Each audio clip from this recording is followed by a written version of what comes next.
Alright, welcome to the first episode of the Idiom Explorer, where we explain idioms so people don't come off as Anyway, let's just move on. Probably be helpful to know what an idiom is. So it's a group of words established by usage as having a meaning not deducible from those of individual words, e.g. cats and dogs, see the light. That's a Google search result. What about dictionary.com? An expression whose meaning is not predictable from the usual meanings of its constituent elements, as kick the bucket or hang one's head, or from the general grammatical rules of a language as the table round for the round table, and that is not a constituent of a larger expression of like characteristics. Well, that is a bit complicated. I think the first definition was probably a little better. Webster has a somewhat confusing definition, so I'll avoid that and just summarize idiom for this purpose. So it's a phrase that doesn't offer the true meaning by just the words themselves. Why does this matter? Well, the main purpose of language is communication, and that's hard to do, and it's hard to understand what someone means if you're not, quote, in on the joke, so to speak. And it can be difficult or impossible to infer meaning without somebody enlightening you, especially if you're learning English as a foreign language. So, well, that's where I come in. Yes, of course, you probably could use the internet to get these definitions, but that's a great reference point. But at least I try to make this somewhat entertaining, maybe a little. Back to that key question word, why? Why? Okay, why and what triggering event caused me to do such a thing? Why am I even here today telling you all this? Well, there's a little event that happened in my life.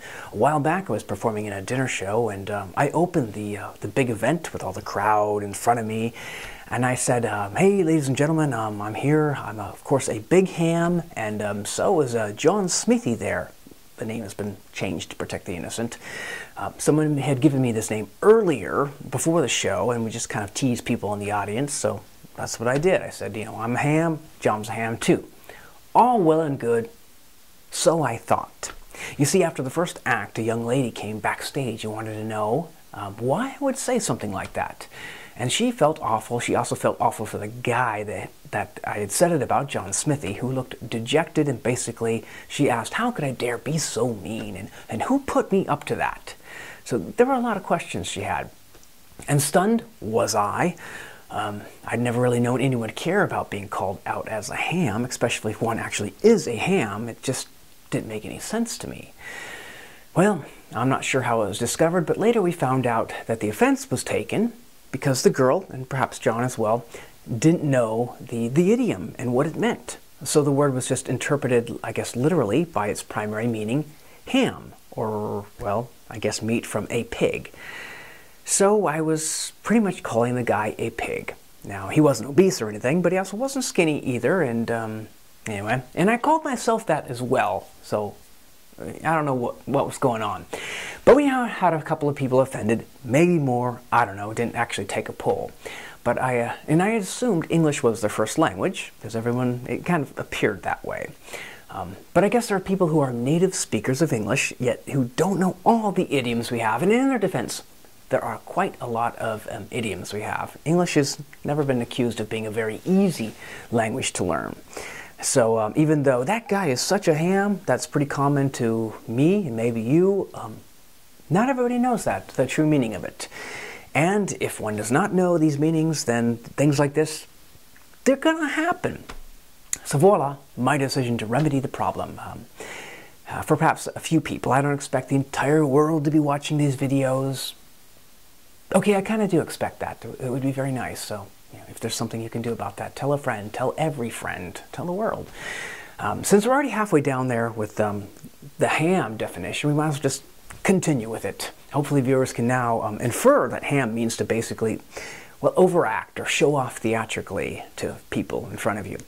In general, it's a slight taunt or heeze to call someone that, though it's not often one people would take offense to unless the accused was maybe trying to do some serious acting and someone said, such a big ham. Still, I would think it'd be far worse to be called an overactor, just for reference. So when possible, these videos will include some etymology, or origins of the idiom. This is a tricky task, for in colloquial language, and pretty much all ancient language, people were just not writing things down when phrases came into being. So there's a lot of guesswork and theories. Now, if they're plausible, we might as well just go with it unless somebody else contradicts the idea. This means we can guess a word or phrase started in a particular time frame because we see it used in literal form, like a book perhaps, that first says, "I hate him. He's such a furga." I made up that word, so it doesn't exist, at least I don't think. But let's say this is in 1810, and it's the first time in literary history that the word was used, and we can infer furga to be a negative word because of how it was referenced. All well and good. Though the contents of every historical book aren't always known, so maybe somewhere in Wales, someone is digging around in a basement and comes across a book from 1740. And what do you know? There's a sentence saying, Martha knew she'd have to leave Jonathan. After the murder weapons were found in his secretary, she discovered the furga. So boom, the etymology now changes, and we can see that 1740 is now indeed the first time we have used the word furga. Well, it's the first earliest known use of furga. Again, this could change, but that's all we have to go on.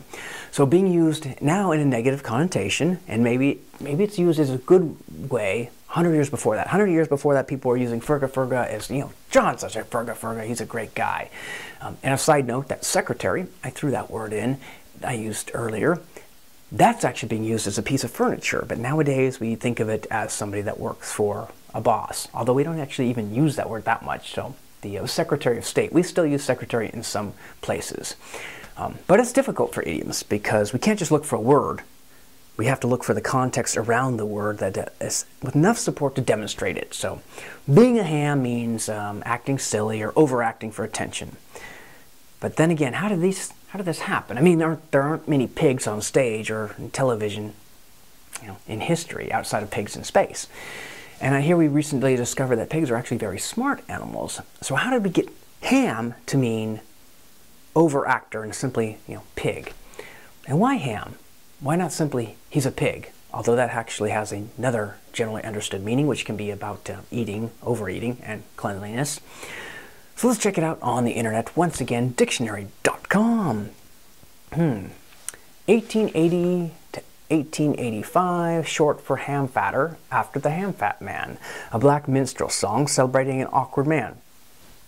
Okay, that seems plausible, and it's not uncommon for an idiom to originate this way, especially since it evolves back to performing. So the originating song would likely be offensive now, just to note that. In short, I'm going to go ahead and buy into this origin. That is, unless it can be later demonstrated, perhaps by another book in a basement, that the phrase was used earlier and in the same way. But there's maybe some previously undiscovered parchment from the 16th century that says, "Oh, that Cardinal Wolsey, always hamming it up for the sake of Henry VIII. That actually doesn't sound like the character of Cardinal Wolsey that much, so probably a forgery. But back to ham fatter we go. The case is closed. For now. And that wraps up the opening episode of the Idiom Explorer. Most of this won't be this long, of course. The future episodes will just take care of not why I'm doing this, but the definition and etymology, if we can find it. So, if you do have an idiom you want covered, I'm open for ideas. Just send an email to idioms@idiomexplorer.com. Once again, idioms@idiomexplorer.com.